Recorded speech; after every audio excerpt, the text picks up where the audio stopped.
বাংলাদেশে যেটা ছিল এটার নাম আয়নাঘর, আর সিরিয়ায় যেটা ছিল ওটার নাম সিদনায়া কারাগার। সিদনায়া ভয়াবহ এক কারাগার, যেই কারাগারে 2 লক্ষ মানুষকে মাটির নিচে বন্দী করে রাখা হয়েছিল। এই বিভৎসতা এবং নৃশংসতা আপনাকে বলে বোঝানো যাবে না। 1980 সালে 80-র দশকে একজন মুসলিম পাইলটকে আয়নাঘরে রাখা হয়। স্বৈরাচার যেটা পালিয়েছে সিরিয়া থেকে, বাশার আল আসাদ, তার বাবার নাম হাফেজ আল আসাদ। আসাদ সরকার যখন ক্ষমতায়, 1980-র দশকে মুজাহিদিনেরা একবার মিছিল করছিল। মুজাহিদদের মিছিলে প্লেন থেকে বোমা বর্ষণ করার জন্য, ব্রাশ ফায়ার করার জন্য অফিসারকে অর্ডার করা হয়। বিমান বাহিনীর তদানীন্তন অফিসার তিনি বলেন, আমি এটা পারবো না, আমি একজন মুসলমান, আমার ভাইরা যারা রাস্তায় নেমেছে ন্যায্য দাবিতে তারাও মুসলমান, আমি বোমা বর্ষণ করে হাজার হাজার মুসলমানদেরকে আমি মারতে পারবো না। রাগিদ আল তাতারি একজন মুসলিম পাইলট, এই স্বৈরাচার যেটা পালাইছে ওর বাপ ছিল তখন ক্ষমতায়। বাবা ছেলে মিলে 54 বছর সিরিয়ার শান্তি সবটুকুন নিজের হাতের মধ্যে রেখে দিয়েছিল। তার বাবা হাফেজ আল আসাদ তৎকালীন যে ছিল স্বৈরাচার, ওই স্বৈরাচার সেই বিমান বাহিনীর পাইলট যে আক্রমণ করতে অস্বীকৃতি জানিয়েছে, 80-র দশকে যৌবনের উত্তপ্ত বয়সে তাকে সিদনায়া কারাগারে ঢুকিয়ে দেয়, আয়নাঘরের বন্দি বানিয়ে রাখে।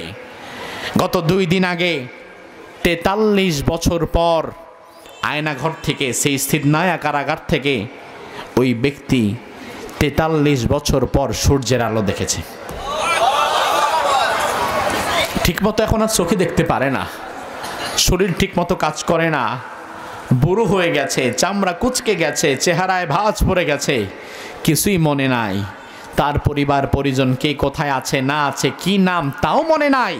43টা বছর সূর্যের আলো দেখে নাই, কারোর সাথে একটা কথা বলার মতো সুযোগও তার হয় নাই।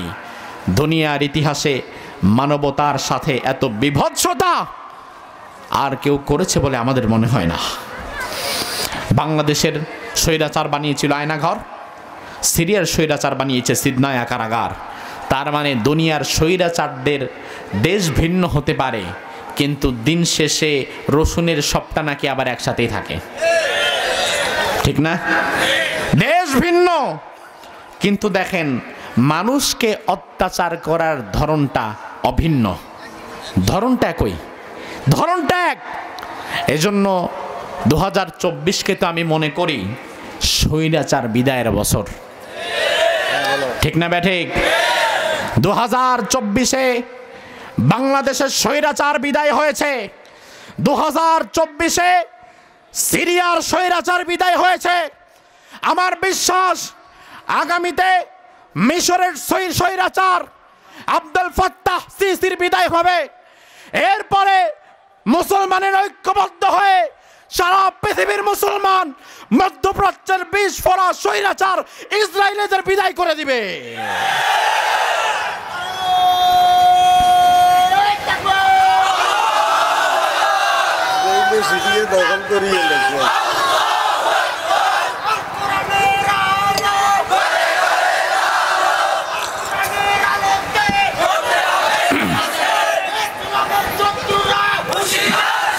আমার ভাইরা লক্ষ্য করেন, আব্দুল্লাহ ইবনে হুযাফার কথা বলছিলাম, তাকে বন্দী করা হলো রোমে, তাকে খ্রিস্টান বাদশার সামনে নিয়ে যাওয়া হলো। 300 সাহাবী তার সাথে, তিনি আমির।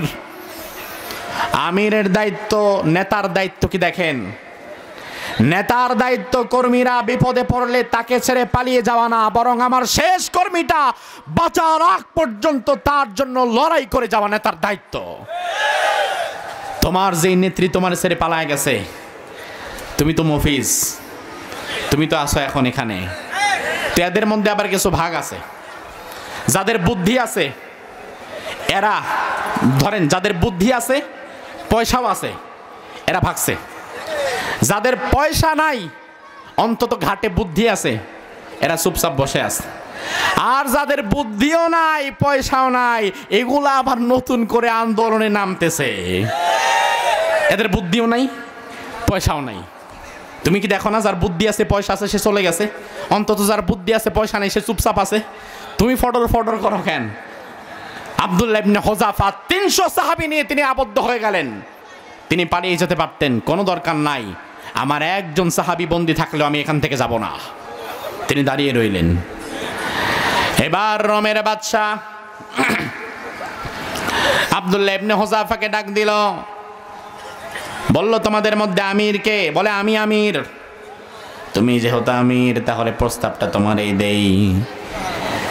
এবার রোমের বাদশা চিন্তা করলো, মুসলমানদের আমির যদি আব্দুল্লাহ ইবনে হুযাফা হয়, তারে আমি কিছু প্রলোভন দেই, কিছু প্রস্তাব দেই, দেখি কোনো মতে তার ইমানটা ভেঙে তারে দিয়ে শিরিক করানো যায় কিনা। বললো শোনো, তোমার জন্য আমার কাছে একটা অফার আছে। কি অফার? সুবিশাল রোম সাম্রাজ্য, আজ তৎকালীন পৃথিবীর পরাশক্তি। আজ আমার দেশের মানুষ হন্যে হয়ে যেই দেশে যাওয়ার জন্য স্বপ্ন দেখে, ইতালি স্বপ্নের দেশ। রোমের বাদশা বলল, আমার যে সুবিশাল রাজত্ব, তুমি যদি একবার ঈমান ছাড়ো, শিরিক করো, খ্রিস্টান হয়ে যাও, তাহলে রোমের রাজত্বকে 2 ভাগ করে 1 ভাগ তোমারে দিয়ে দেব। অফারটা কি ছোট না বড়? কথা কয় না। আপনি বড় না ছোট বুঝবেন কিভাবে? আরে আপনার সমাজের মানুষ, এমন মানুষ আমাদের সমাজে আছে, রোমের রাজত্ব দূরে থাক, 1 কাপ চার 500 টাকার কাছে ইমান বিক্রি করে জালিমরে ভোটটা দিয়ে দেয়। তার কাছে তো ইমানের দামই নাই। আব্দুল্লাহ ইবনে হুযাফাকে বলা হলো, অর্ধেকটা রোম তোমারে দিয়ে দিব, ইতালি অর্ধেকটা তোমার হবে। আব্দুল্লাহ ইবনে হুযাফা বললেন, আর কিছু? বলে না, অর্ধেকটা তো আমারও লাগে, আর কিছু কি আবার? এবার আব্দুল্লাহ ইবনে হুযাফা বললেন, শোনো, তোমার রোমের রাজত্ব বাদ দাও, গোটা দুনিয়ার সব রাজত্বকে যদি একভাবে একেবারে আমার হাতে তুলে দেওয়া হতো, বিনিময়ে 1 মুহূর্তের জন্য যদি ঈমান ছাড়তে বলা হতো, 1 মুহূর্তের জন্য গোটা দুনিয়ার রাজত্ব পাওয়ার পরেও আমি আব্দুল্লাহ ইবনে হুযাফা আমার ঈমানটা ছাড়তাম না। আল্লাহু আকবার। আমার মুসলিম যুবক, তোমার ঈমান হতে হবে আব্দুল্লাহ ইবনে হুযাফার মতো। গোটা দুনিয়া একদিকে আমার ঈমান থাকবে, আরেকদিকে, ঠিক কিনা? এবার বাদশা চিন্তা করলো, অর্থনৈতিক প্রলোভন দেখিয়ে যেহেতু কাজ হলো না, এবার একটু ভয় ভীতি দেখিয়ে দেখি কোনো কাজ হয় কিনা। হুজুরকে নিয়ে আসেন, আমি শেষ করে চলে যাব, এরপরে আসবে কিনা, না তো হুজুরকে নিয়ে আসেন। এবার অর্থনৈতিক প্রলোভন দেখিয়ে দেখি, অর্থনৈতিক প্রলোভনই হলো না, এবার একটু মৃত্যুর ভয় দেখিয়ে দেখি। আব্দুল্লাহ ইবনে হুযাফাকে ফাঁসির মঞ্চে দাঁড় করিয়ে দেওয়া হলো। ফাঁসির রশি জল্লাদ তার গলায় পরিয়ে দিল, শুধুমাত্র টান দিবে আর আব্দুল্লাহ ইবনে হুযাফা লটকে যাবে। এমন সময় দেখে আব্দুল্লাহ ইবনে হুযাফার চোখে মুখে চিন্তার কোনো ছাপ নাই, বিষণ্ণতার কোনো ছাপ নাই, বরং আব্দুল্লাহ ইবনে হুযাফা ফাঁসির মঞ্চে দাঁড়িয়ে হাসছে। সুবহানাল্লাহ বলবেন না? বিগত দিনে আমরাও কিন্তু এমন ইমানদার পেয়েছিলাম যে আল্লাহর বান্দা ইন্তেকালের আগ মুহূর্তে যার চেহারায় আমরা কোনো মৃত্যু ভয় দেখতে পাই নাই, বরং তার চেহারায় আমরা দেখেছি হাসি, সে হেসে সালাম দিয়ে বিদায় হয়ে গেছে। আব্দুল্লাহ ইবনে হুযাফা হাসি মাখা মুখে দাঁড়িয়ে আছে। রোমের বাদশা বলল, না, এত সহজে এটারে মারা দরকার নাই, আরো কষ্ট দিতে হবে। এই ফাঁসি দরকার নাই, নামাও। কি ব্যাপার, তোমার ভয় লাগে না? সিয়ারু আলামিন নুবালা আল্লামা শামসুদ্দিন যাহাবী রাহিমাহুল্লাহ এই কিতাবের মধ্যে ঘটনাটা উল্লেখ করেছেন। আল্লামা শামসুদ্দিন যাহাবী বলেন, রোমের জালিম বাদশা, স্বৈরাচার বাদশা আব্দুল্লাহ ইবনে হুযাফাকে ফাঁসির মঞ্চ থেকে নামালো শাস্তি আরো তীব্র করার জন্যে। এবার বলল, প্রচণ্ড উত্তাপে পানি গরম দাও, বিরাট একটা ডেকচিতে, বিরাট একটা ডেকচিতে প্রচণ্ড উত্তাপে টকবক করছে গরম পানি। আব্দুল্লাহ ইবনে হুযাফাকে বলল, ঈমান ছাড়বা? বলে জি না। এবার 300 সাহাবায়ে কেরামদের মধ্য থেকে একজনকে ডাকা হলো, এই তুমি আসো। বুক পেতে দাঁড়িয়ে আছে, চলে এসেছে। তাকে ধরে উত্তপ্ত গরম পানির ডেকচির মধ্যে ফেলে দেওয়া হলো। ফালার সাথে সাথে হাড্ডি চামড়া মাংসগুলো খসে যাচ্ছে, পুরো শরীরটা হাড্ডি চামড়া মাংস থেকে আলাদা হয়ে যাচ্ছে, এতটা উত্তাপ। আব্দুল্লাহ ইবনে হুযাফার সামনেই তো ঘটনাটা ঘটলো। বাচ্চা মনে করলো এবার তার ভেতরটাও ভয় ঢুকে গেছে। তার কারণ অনেক সময় সামনের জনকে নৃশংসভাবে মরতে দেখলে তখন নিজের মৃত্যুটা খুব কাছ থেকে দেখা মনে হয়। এবার আব্দুল্লাহ ইবনে হুযাফাকে বলল, তুমি ঈমান ছাড়বা? বলে না। বলা হলো এবার আব্দুল্লাহ ইবনে হুযাফাকে ধরো। আব্দুল্লাহ ইবনে হুযাফাকে ধরা হলো, একেবারে ডেকচির কাছে এনে ডেকচির উপরে ফেলে দিবে। এমন সময় আব্দুল্লাহ ইবনে হুযাফা মুখে হাসি কিন্তু চোখে জল, মুখে হাসি কিন্তু চোখ দিয়ে দর দর করে অশ্রু ঝরছে।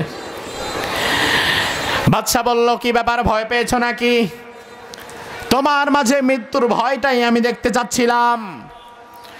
আব্দুল্লাহ ইবনে হুযাফা বলল, ও জালিম স্বৈরাচার, আমার চোখে যেই পানি তুমি দেখেছো এটারে আমার ভয়ের কারণে কান্না করেছি সেটা ভেবো না, বরং আমার চোখে পানি থাকার কারণ হচ্ছে আমি মনে মনে চিন্তা করছিলাম, আয় আল্লাহ, আমার তো একটা জীবন আমি তোমার রাস্তায় দিয়ে দিচ্ছি এখন, তবে তুমি যদি আমারে আরো 1000টা জীবন দান করতা, 1000টা জীবন একইভাবে এই গরম পানির মধ্যে তোমার জন্য আমি দিয়ে দিতাম।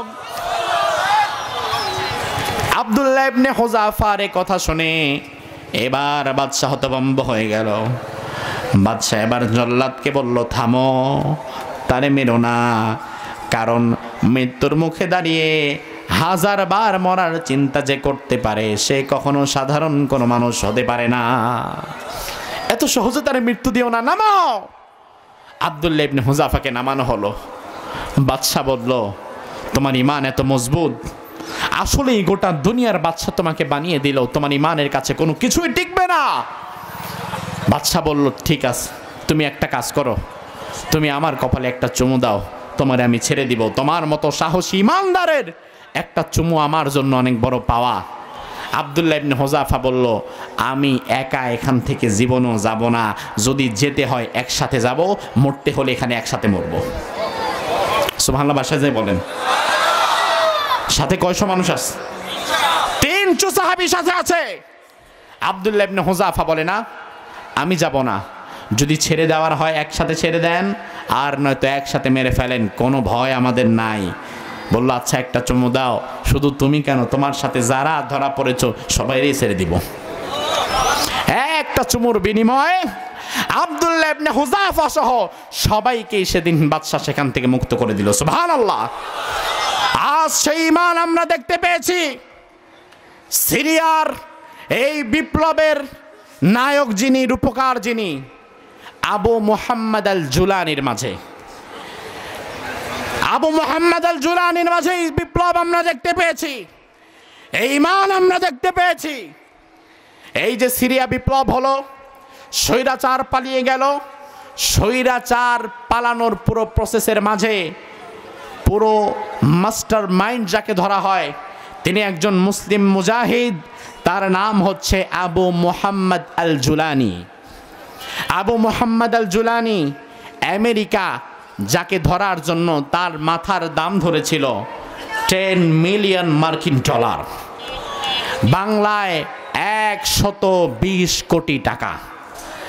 আমেরিকা তার মাথার দাম ধরেছে 120 কোটি টাকা। তবুও জালুমবাজদের কাছে, জালিমের কাছে, স্বৈরাচারের কাছে আবু মুহাম্মদ আল জুলানি তার মাথা বিকিয়ে দেয় নাই। আর সেখানে ইসলামিক ফাউন্ডেশনের একটা চাকরি আর বাইতুল মুকাররমের একটা খতিবের পদ পাওয়ার জন্য স্বৈরাচারকে তুমি জান্নাতি বলো, আবার কেউ কেউ কওমি জননী বলে তার মাথার উপরে উঠায় রাখে। দুনিয়ার একটা সামান্যতম চাকরির লোভ তোমার ঈমান নষ্ট করে দিয়েছে।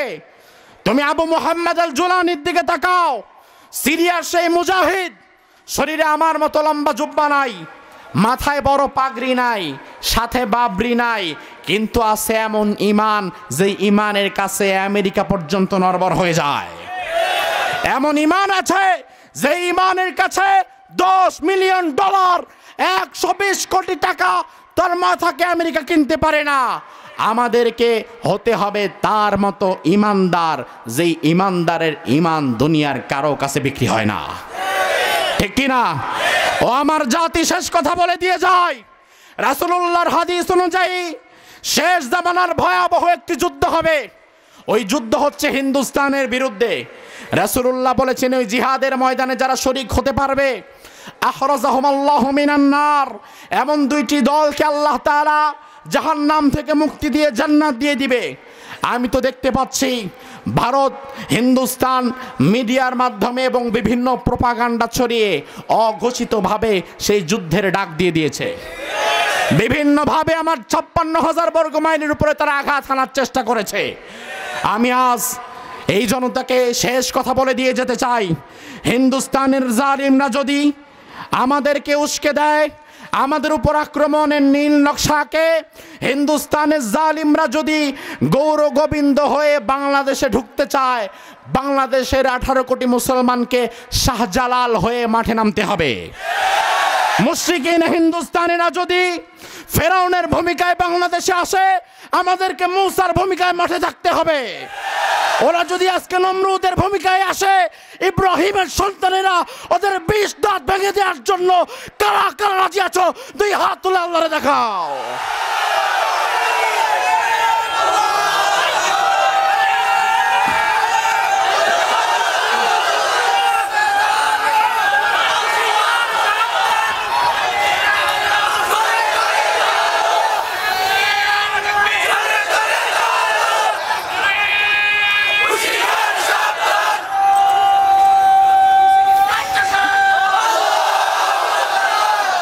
আমার ভাইরা, আপনারা কি ভয় পেয়েছেন? তার কারণ হচ্ছে ওরা মূলত ভয়টাই আমাদের দেখায়, আর কিচ্ছু না। ওরা মূলত নাটক সিনেমায় দেখায় ওরা অনেক শক্তিশালী, অনেক হুম পারে তুম পারে, কিচ্ছু না। আমার মুসলমান যুবকেরা, তোমরা হয়তো ওদের বলিউডের মুভি আর তামিল মুভি দেখে মনে করো ওরা অনেক শক্তিশালী জাত, আসলে ওরা ছাগলের জাত। ওই ছাগলের জাতের কথায় তুমি কান দিও না, তুমি সিংহের জাত।